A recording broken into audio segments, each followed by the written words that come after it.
Semaine particulière pour le Paris Saint-Germain handball. Pendant la trêve internationale, seuls 8 professionnels blessés ou en phase de reprise sont dans la capitale. Et même s'ils n'ont pas de match à disputer, cette période ne ressemble en rien à des vacances. Bien au contraire.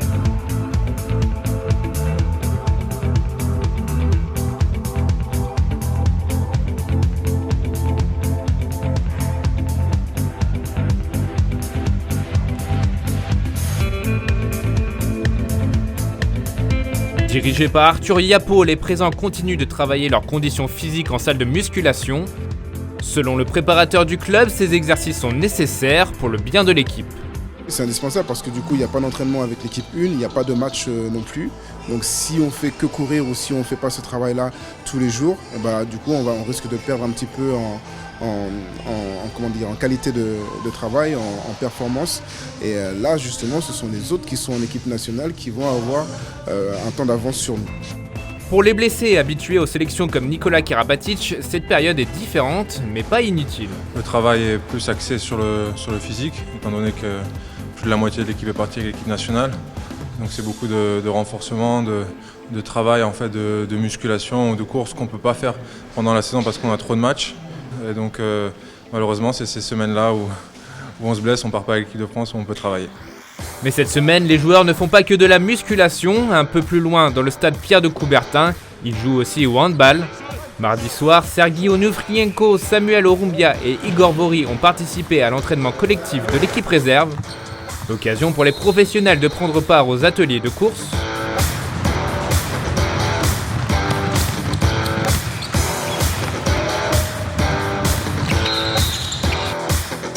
Mais aussi de tactique à travers des petits jeux.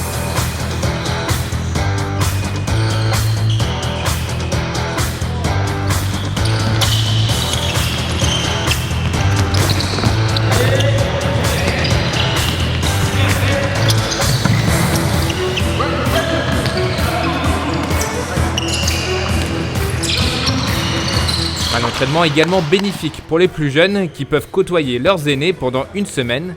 Romuald Notari est l'entraîneur de la réserve depuis 3 ans et a l'habitude d'accueillir les membres de l'équipe première durant les trêves. Pour lui, cette cohabitation est profitable pour ses séances. Ils vont pouvoir aider les jeunes sur certains points techniques et même tactiques, comme le travail au poste, où je vais pouvoir mettre des pros avec des jeunes. Il va y avoir peut-être Patrice aussi en fin de semaine pour les gardiens de but. Et évidemment, ils attendent ça pour avoir encore plus de conseils et pour pouvoir avancer, oui, bien sûr. Et c'est le cas d'Adama Keita.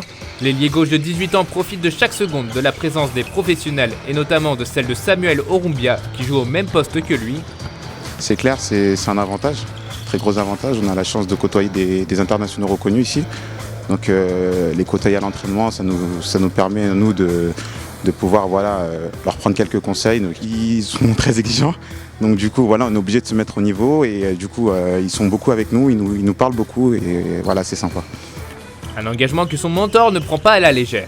On essaie de voir ce qu'ils font, on essaie de leur donner 2-3 conseils, mais après on n'est pas là non plus pour apprendre à jouer au handball et ils ont des entraîneurs pour ça.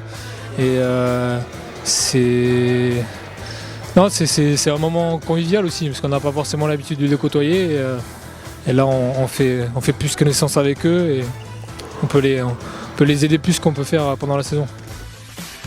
De leur côté, les internationaux disputeront plusieurs matchs cette semaine.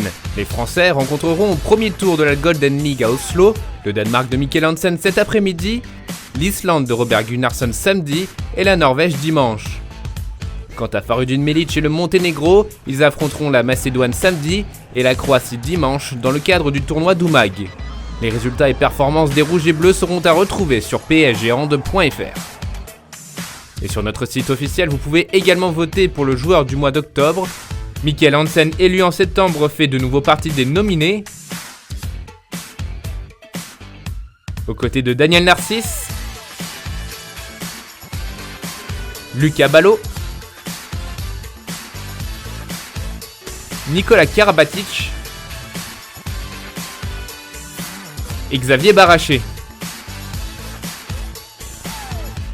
Vous avez jusqu'au 13 novembre pour faire votre choix.